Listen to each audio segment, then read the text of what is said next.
Welcome to the first ever TFP 2.0 Town Hall. We're here tonight to talk about what we could do better with 2.0. We want to thank you all for all the feedback that you've been giving us. And, we wanted to let y'all know that we're listening. The team has been reading feedback from Reddit, forums, social media, influencers, and singled out a number of topics we think we could do better on. 2.0, we tried a few new things, and some of it went well, some of it could be better. To that end, we're going to get into some details in the stream. We're also going to get into some details of some point release updates between 2.0 and some 3.0 stuff. Let's get going. So why did we put in loot stage caps, Joel? All right. Well, thinking ahead, as part of the 4.0 story update, we wanted to guide the player to facilitate the story and encourage the player to explore other biomes and the entire world.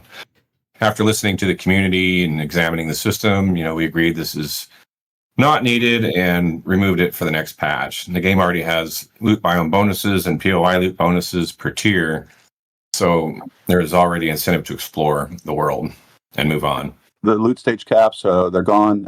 There's only the bonuses. Yep. Biome progression. So kind of the same thing. Why did we put in the biome progression? Well, let's go with Richard this time. So biome progression was needed to pave the way for the final story and Bandit implementation. Albeit we think we can do a more open-ended sandbox version that we have in mind, which we'll get into in a little bit. That's really why we did it. We to tell a story, you need a solid guided way to get to that story. And if it's all open-ended, you can't facilitate the story because of the conditions in programming. So can we make biome progression work with sandbox play? Joel, what do you think? Here's what we're doing. The biome challenges are going to be changed so that the biomes can be unlocked in any order to promote sandbox gameplay. So you can go straight to the wasteland and go and do that challenge first if that's something you feel like doing. Biomes are still going to have increased difficulty in order of the pine forest, burnt forest, desert, snow, and then the wasteland. And we're also keeping the option to turn off. Why didn't you do that in the first place?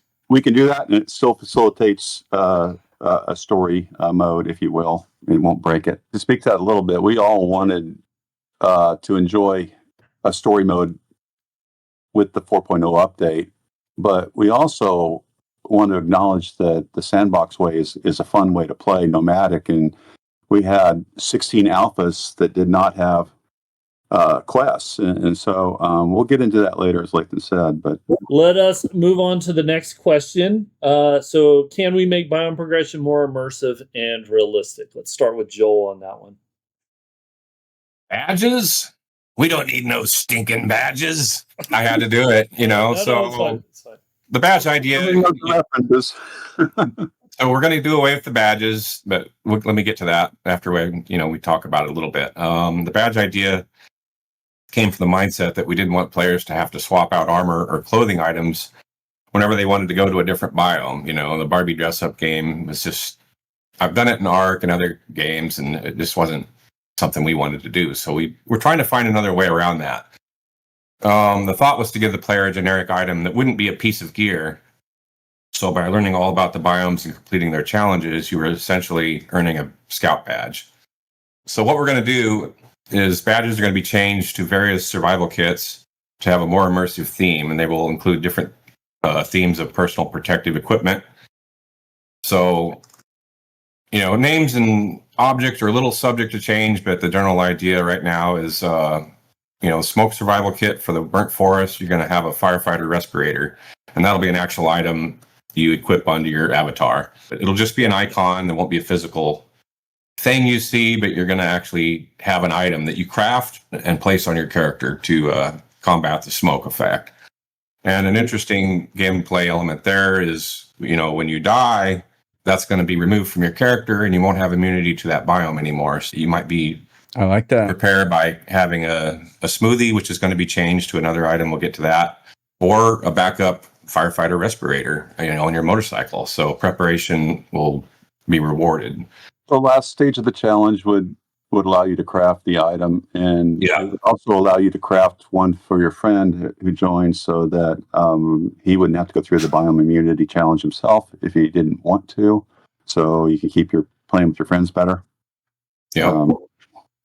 But I think there's going to be some more interesting gameplay with how we're going to change it. And then in the desert, you'll craft a heat survival kit, and it'll look like something like a bandana and a hat and sunglasses, and that'll negate the ambient heat hazard found throughout the desert biome.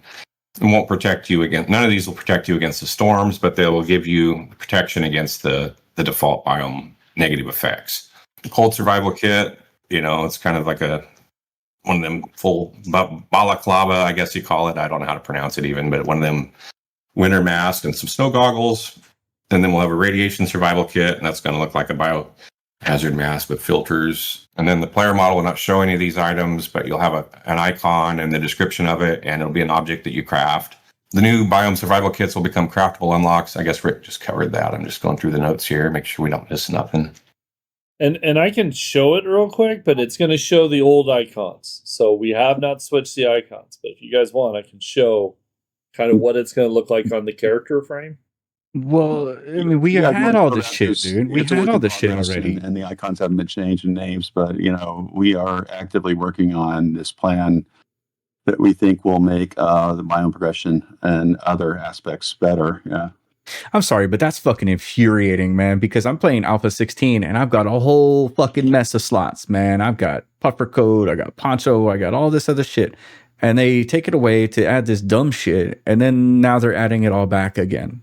Yep, so no more going to the trader. You can just craft one and there you go. That's good. Unlocked. That's good. Yes. But let's move on to the next thing. Can you create something more immersive than smoothies and give them a later game use? Joel, I'm going to let you do that one. Yes, we can. So all the biome hazard reducers, they're going to reduce physical storm damage by 50%. So there'll always be a use for these. And we're going to rename like the burnt smoothie will now become a black lung serum. It's going to use the injectable animation that we have. That's really cool. So you'll inject this when you're experiencing smoke damage and want to relieve yourself. So cool. That's how we're doing that. The Oasis smoothie is going to be called the Sunstroke Tonic and beat sunstroke with hydrating electrolytes. Frostbite smoothie is now going to be Scorcher Stew, which is a fiery mix of meat, spice, and survival grit. One bite and you'll forget you're freezing. And then the Atomic smoothie is going to be called Fallout Flush, and the needle stings and the Geiger counter goes quiet. And that one's going to be injectable too. The other two will probably be drinks, a bowl of stew, a drink, and a couple injectables is what we're moving to on these. Can we make storms do more than just damage the player? No. Put the player in timeout and add more immersion. Yes. What we're going to do there is each biome storm is going to have 2 stages. Stage 1 will have a unique debuff per biome, which will be appropriate, like coughing with smoke, or you're getting cold in the snow biome, you're overheating.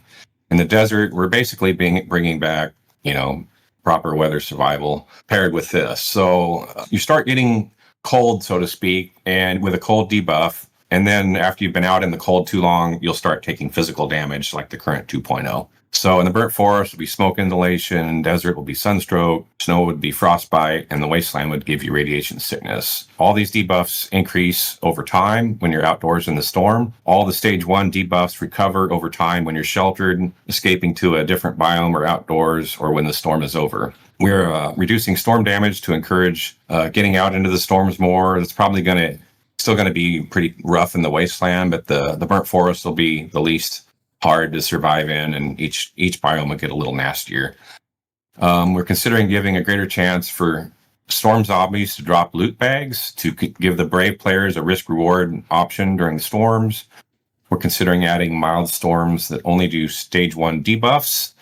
So there'll be heavy-duty storms, and then there would be milder storms that just do the stage 1 weather effects, which we haven't really revealed what they are yet, but they're going to be more realistic and in tune with what you guys would expect. And then we're also considering adding back some of the better weather touches, including campfires and torches will slow down the cold debuff. Being in water or rain will accelerate the cold debuff.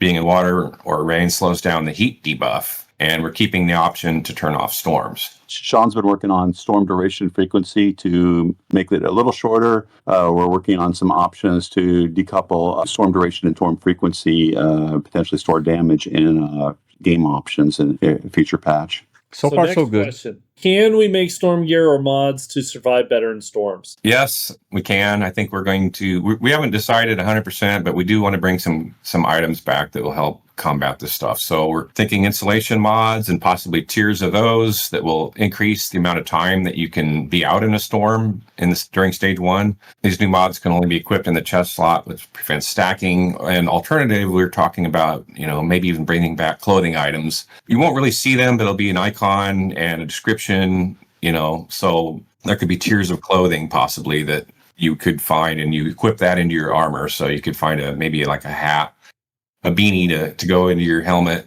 long underwear to go under your armor, warm socks, gloves, etc. Basically, clothing kind of like we used to have, and I think that would make the looting of the laundry baskets and washing machines a lot more interesting too. And I'm always needing more cloth.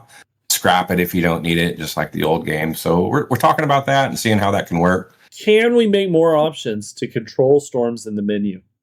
I guess I'll jumped ahead and covered that one already. We're working on adding a couple menu options: storm frequency, storm duration, maybe storm damage, in a new expanded menu that gives us a lot more options. We're going to do some big things to the menu for a lot of game control options, simulations options, which are super important to players. I mean, part of our whole thing was we thought not everybody's going to like storms. Okay, well, let's allow them to turn them off. Not everybody's going to like biome progression. They want to play Sandbox, and we turn them off. But we're going to continue down the path of more control and more facilitate story mode, facilitate Sandbox mode.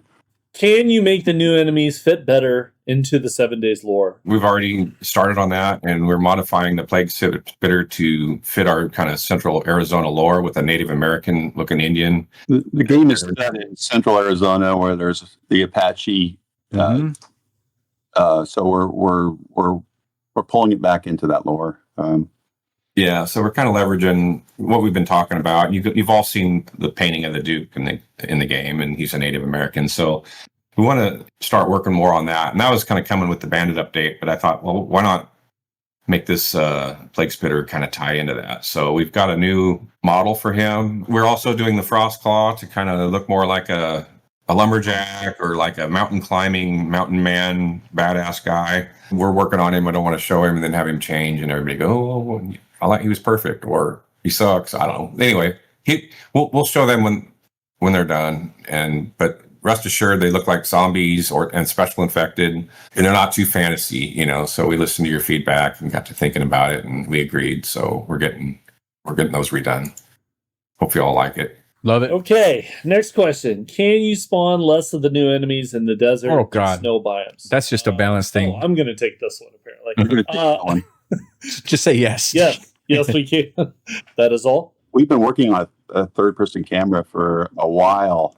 We wanted this option to play the game for quite some time. And so this is showing that you can aim right or left shoulder. You can't cheat and shoot around a corner. It refuses it. You'll see how it reacts to tight spaces dynamically. Here, coming up here, you'll see some of that type of thing with the third-person camera here. And here's an even lower area there. Being able to loot things, iron sights, all the bells and whistles needed to truly support third person.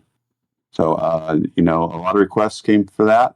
And recently, even actually the last year or two, we've heard quite a bit of that. So that's going in a point release before 3.0.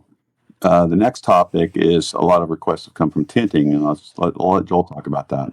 So tinting is coming back. We just didn't have time to do it, but we're committed to it now. So we're going to bring back tinting for the player clothing or armor. If all goes well, no promises, but we'll even do makeup, hair, and beards. It should be really cool. In our frenzy to get a 1.0 done for all formats, it sort of got overlooked. We didn't purposely take it out. It just got overlooked, and we were like, with a whole new system, it just didn't exist, and it had to be coded in and implemented. And there's a lot of art support to do it right. So we've already been working on it, and so it's happening. we have another feature. It's in the game already. It's not turned on. It's called flat spot code. Well, what is flat spot code? Well, the game pre-caches and looks up eligible spots in the world that are 16 by 16 or 32 by 32 meters that are flat. And what does that do for us? Well, it allows us to look up and find better positioned dig quests, airdrops, and allow us to do more unique quest types in those areas, like dynamic events, more sandbox events in the game. So we can spawn something. We can spawn an oil rig where you have to go do a defense quest. We're going to turn that on for flat spot for dig quests and airdrops, so they never end up like in weird spots, like on top of a house or on a road and things like that. And it is going to pave the way for additional quest types and dynamic event types in the game. It's something we've been working on behind the scenes. We work on a lot of stuff behind the scenes we don't share as much, but obviously I think more transparency would go a long ways, and that's what this is about, this whole session with you guys. I'll take the next one too. We've had a lot of requests for a colorblind option, so we're looking into icons over zombies' heads or things for colorblind people.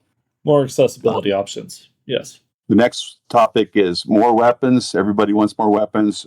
Rare legendaries. I'm going to let Joel get into that. That's something I've had designed for years, but we're finally, getting to a position where we can pull the trigger on this, and I'm really excited about it. But we've heard a lot of people saying the game needs more weapons, so we're wanting to make rare legendary drops that have unique names, skins, special attributes, and these items would not be craftable. So it gives you a reason to keep looting, keep playing the game, and you could find some really cool, unique weapons late game. And I think, I think everybody can relate to this when I say, kind of once you get all your purple gear, you're kind of done. So this is I think it's going to add a lot of legs to the game, adding in, legendary weapons and armor and tools. So something we're pretty excited about. Once you got that purple weapon, there's no reason to keep playing for a lot of players. They just, unless you've got a really cool castle you're building, there's just like, well, I got the best gear. We want to put in perma degradation as a player option.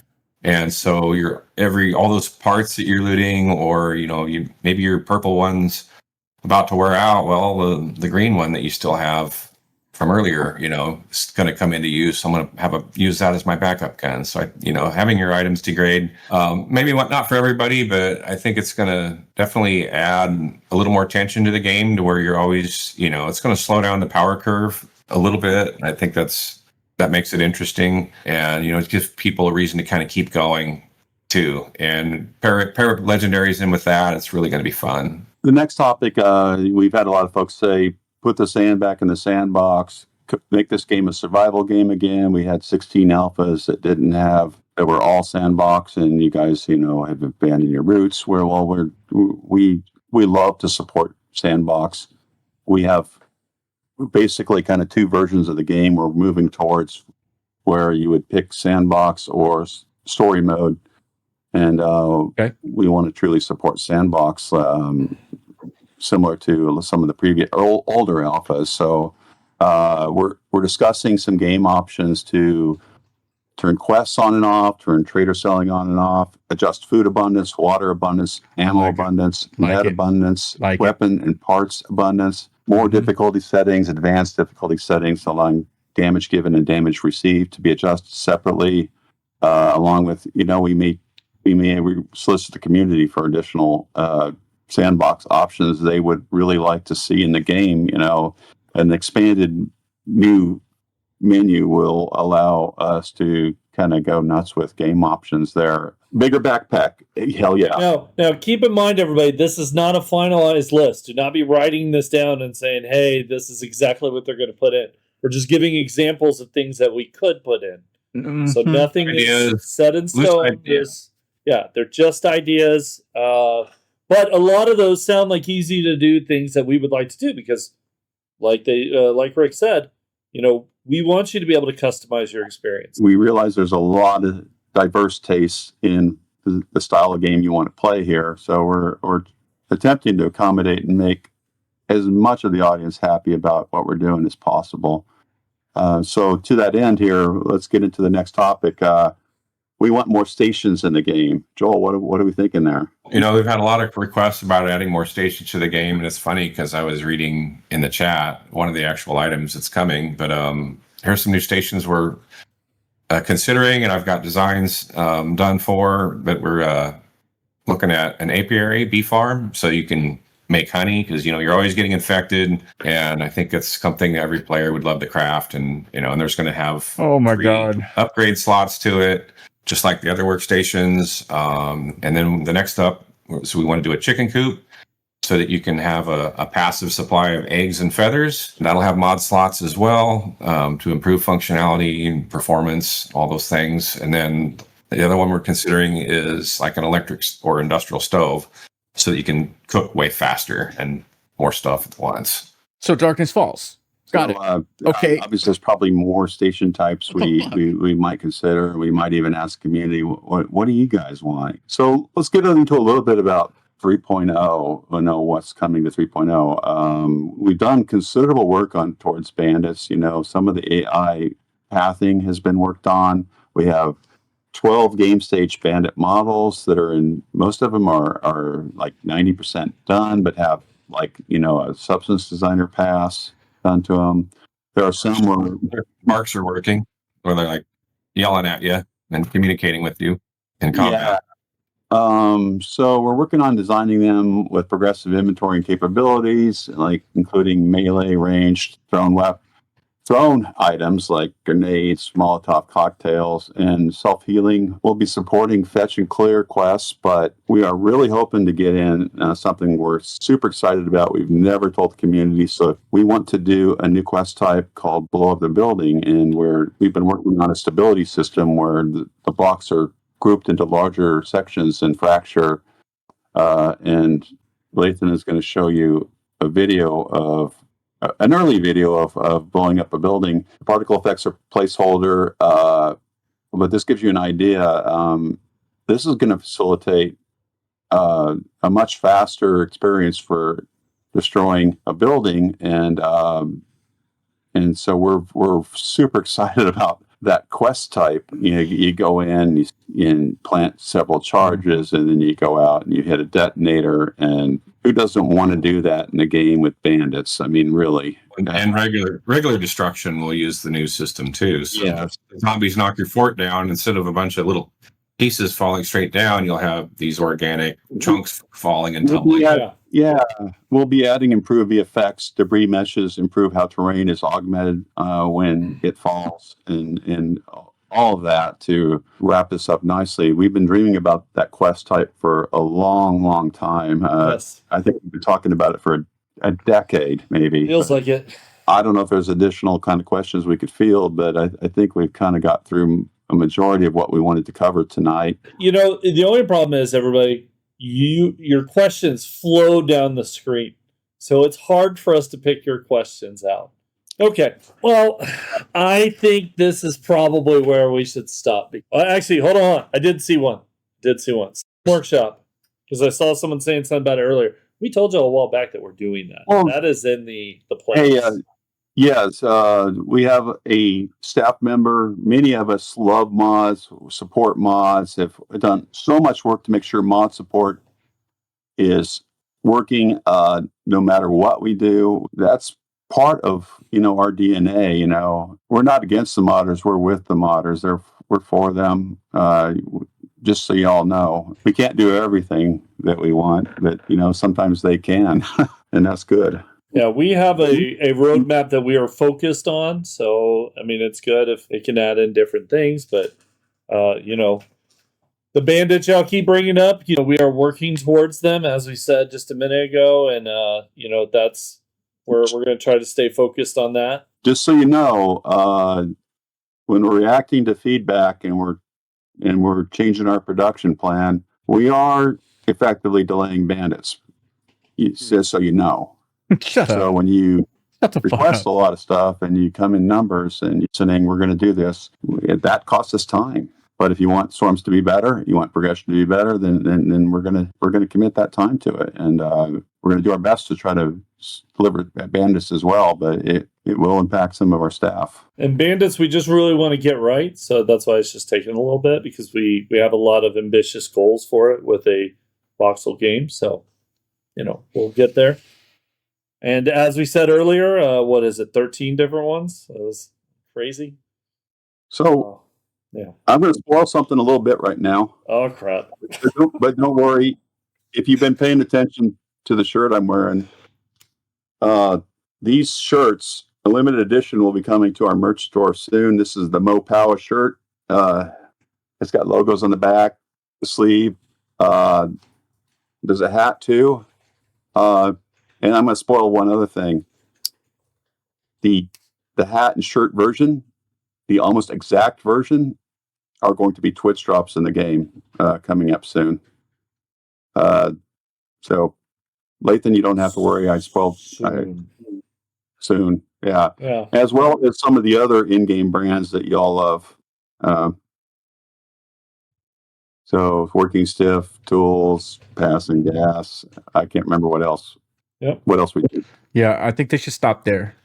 They're getting awkward. Okay. Yeah, they're getting fucking awkward. I think that's it, everybody. That should be it. You should I hope stop. everybody enjoyed this. I hope you heard at least some answers you liked. Stay tuned.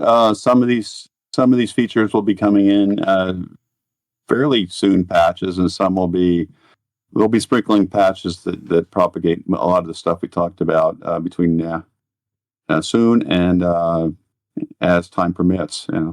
Oh, that's fair. Oh, and keep an eye out on our socials, because I'm probably going to run a rerun of this. Because, we always have the time zone problem where, because we do it at this time, Europeans don't get to, be a part of this, and they miss out on the hat. So we're probably going to, sometime this weekend, I'm going to run it during the day. We'll definitely announce it before. So yeah, thanks everybody. Please stick around for just a minute. We're gonna raid out to someone, but I hope, like I said, I hope everybody got the answers they wanted, and thank you all. We'll see you next time.